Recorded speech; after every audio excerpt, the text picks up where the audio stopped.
As far as, of course, space is concerned, PNT, ISR, SATCOM. So heavy reliance on the command and control and targeting through the SATCOM.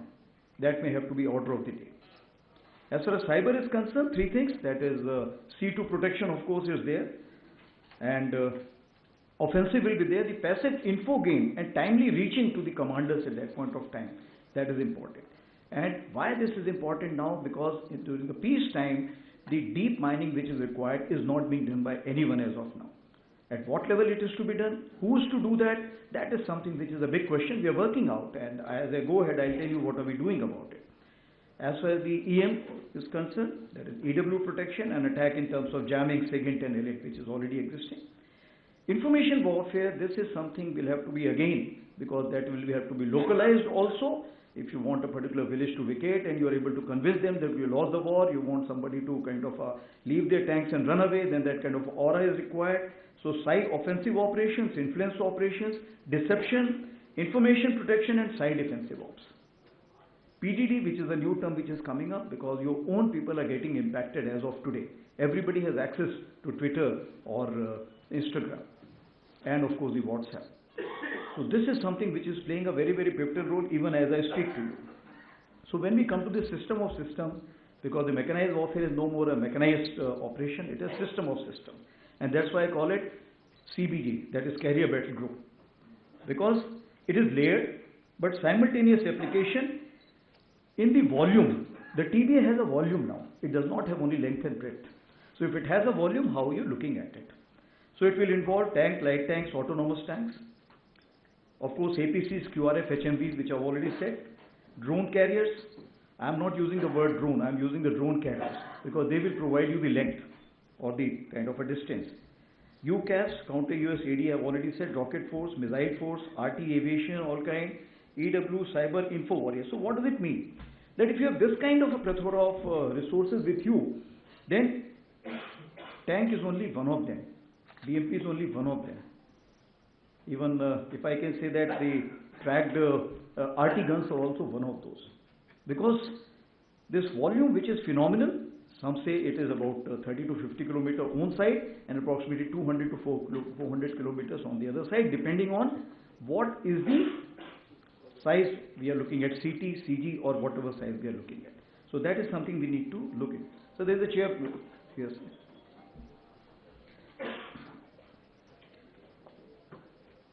So the command and control will be something which will be dependent on various phases of the battlefield.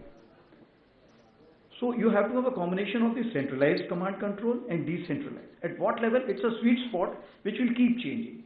Similarly, combination of data centric and network centric. It's again a sweet spot because there will be eclipse, technology eclipse which will be there. So you have to have how much reliance on the data, that is cloud, and how much reliance on the network. So again you have to look for a sweet spot. So when we talk about the DSOC, that's the style of command. Now you have to derive new areas or new kind of a lines of effort to have this DSOC. We need to examine that. As for the MSOC is concerned, MSOC is term which has come out from the Afghanistan war. So I don't look into it in a big way because that was meant for a different purpose. But as we go ahead, when we talk about the small teams will require MSOC will play an important role, but it will be digitally connected and remotely controlled. That will still have to be maintained. Moving ahead. So, what are the closer home? I have already said earlier that we have more than 2.5 front challenges. We understand what we are talking about, but what is important on the Western Front, the new areas which are coming up, is the relevance of creek area which is coming up in a big way, and we need to kind of create platforms for that. Semi-developed and riverine terrain, our speed will have to be much more than what we have been able to achieve, because other places the FIBUA is playing a pivotal role, and either you go through the fighting built-up areas or you go through the riverine or the semi-developed terrain. So therefore, the mobility is a major challenge, and we do not have answers for it. We are looking for hop, step and jump, or we are looking at spider movement. We are not sure, but that we need to look into. As far as Northern Front is concerned, the satellite photographs tell us it's a tankable terrain across. And of course, it is a super high altitude area. So the sustenance, logistics and ability to remain coherent for a longer period for the crew also, that's a challenge. Siliguri corridor, we all are aware of it. Amphibious task force. As we enhance our role and we become, as it is, we are the fourth powerful army and second largest. ATF will play an important role, air-landed and transported operations. UN Charter 6 or 7.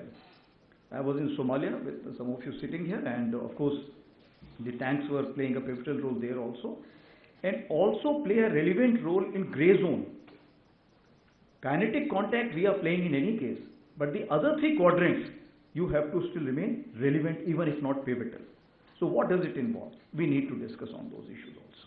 So if I have to look at few points to ponder, I'll begin with integration with new technology. So drone is a battle enhancer. It's not a decider, if I can say that, but it will be kind of providing you reach in the volume in terms of domination and sustenance. As far as AI is concerned, it is never human versus AI. It is again humans amplified by AI. What does it mean? That the creativity of a commander on ground, empathy factor, when to do what, and thereafter take the brownie points, problem solving, turn data into decisions. That is something which will still remain the kind of a forte of the human being. As far as 2026-27 is concerned, you are aware that 24-25 we declared as year of technology absorption. So moving ahead, we created now 26-27, of course, I'm yet to announce this formally, but that is what we are working out, year of networking and data centricity. This is one field which we are not prepared. We are aware, we discuss, but we are not prepared. Therefore, we need to act faster on this issue. We have, of course, battlefield surveillance systems, CIDSs, Infusion, then of course predictive analysis, then open source analytics, NGF, lot many things have come into play. But how are they being controlled? How are they being kind of harmonized?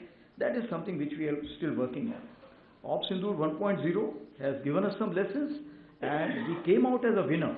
But always we must look at what are the lessons we have drawn, and for OpSindoor 2.0 or any war for that matter, we should be able to kind of harmonize these issues before we move ahead. As far as electronic warfare concerned, it is a protection layer. It is an armored protection layer, if I can say that. So the way you have a reactive armor and other things, as far as the EW is concerned, this is also a protection layer, and this will have to be inherent in the platform which is being produced hereafter.